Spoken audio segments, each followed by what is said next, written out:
hatrany ny fahasoavan'i Jesosy Kristy Tompontsika. Amen. Andeha ry havana hiaraka hivavaka isika.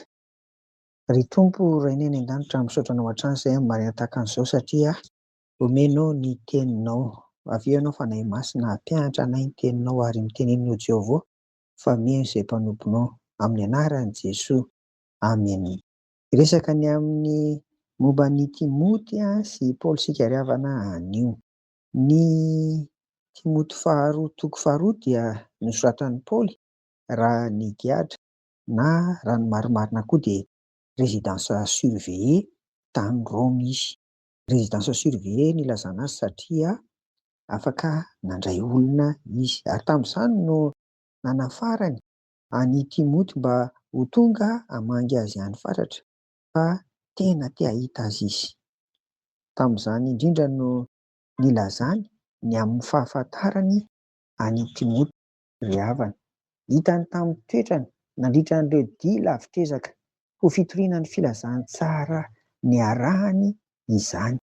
Hoy Paoly tamin'ny Timoty amin'ny anaran'i Jesosy fa nisy nahatsiarovako ny finoana tsy mety tsara velatsizy ao anatinao izay nitoetra taloha tao anatin'ny Loisa renibenao sy Eonika reninao ary matoky aho fa ao anatinao koa izany. Timoty faharoa toko voalohany andininy fahadimy. Ilay hoe matoky resahana eto ry havana dia resy lahatra ny dikany. Izany hoe resy lahatra i Paoly fa ao anatin'ny Timoty koa ny finoana izay tao amin'ireo bebeany sy ny reniny ny fandimby. Samy teny toy izany Paoly satria tena nandova ny finoan'ny renibeany sy ny reniny Timoty. Izany aloha dia azo ambara ry havana fa fakatahaka amin'izao androntsika izao. Androntsika ahoana moa? Andron'ny telefaonina tahaka an'izao. Tafitanao any amin'ny taranaka amin'ny fandimby ve ry ray aman-drenisany ny finoana nanananao? Ohatra, mbola mianatra sekolelady ve ny zanakao? Mbola manao hazo krismasy ve izy? Mbola tonga mivavaka isaky ny alahady? Mafana fo any amin'ny sampana? Enganie ry havana ka mba ho vitantsika ny mampita ny finoana sy ny fiainana amin'ny finoanan'i Jesosy Kristy any amin'ireo taranaka amin'ny fandimby toy ny nataon'i Loisa, bebean'i Timoty sy Eonika neniny. Manaraka dia hoy Paoly tamin'ny Timoty ary matoky aho fa ao anatinao koa izany ry havana. Ireto telo reto ny tsy maintsy ho tanteraka ao azo atokisana ny olona iray na amin'ny taranja inona io na amin'ny taranja inona, na amin'ny resaka ara-panahy na amin'ny resaka ara-asa na amin'ny andraikitra sy ny sisa. Dia reto telo reto vao azo atokisana ny olona. Voalohany, manana ny fahalalana ampy ny amin'ilay taranja izy.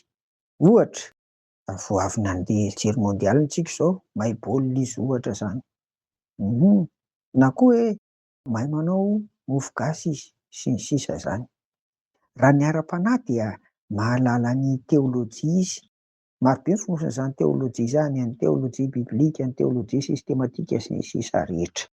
Rehefa manana ny fahalalana ampy amin'ilay taranja izany ny olona aloha dia izay ny voalohany indrindra hoe azo atokisana izy. Fa ny faharoa dia mahay an'ilay taranja koa izy.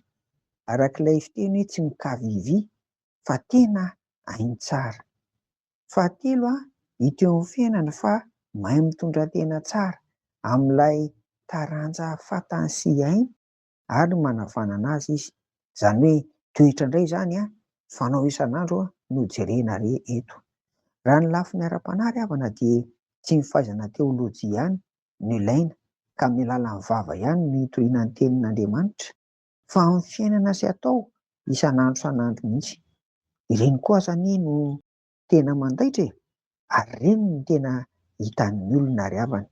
Izany rehetra izany dia tsisy niafina tamin'i Paoly fa tena nanana ny fahalalana, nanana ny fahaizana ary indrindra tena nijoro, nanana toetra mifanaraka amin'ny filazan'ny tsara ry havako.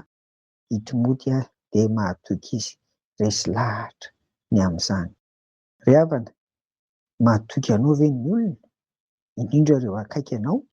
Amen. Vavaka ary sika.